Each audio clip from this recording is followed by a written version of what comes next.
बुधगावच्या चोरट्यास अटक, 13.25 लाखाचा मुद्देमाल जप्त।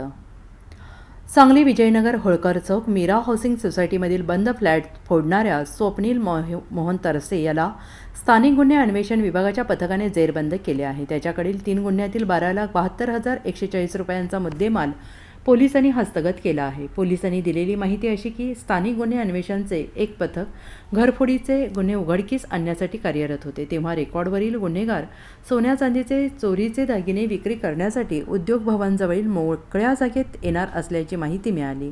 पथकाने तेथे जाऊन पाहणी केली असता प्लास्टिकची पिशवी घेऊन थांबलेला संशयित निदर्शनास आला।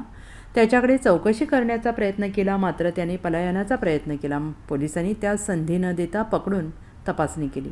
झडतीमध्ये त्याच्याकडील पिशवी सोन्या चांदीचे दागिने मिळून आले। विचारणा केली असता त्याने उडवाउडवीची उत्तरे दिली। कसून चौकशी केल्यानंतर त्यांनी विजयनगर चौकातील सैनिकनगर, होळकर चौक आणि मीरा हाऊसिंग सोसायटीमधील बंद फ्लॅट फोडून मुद्देमाल लंपास केल्याची कबुली दिली।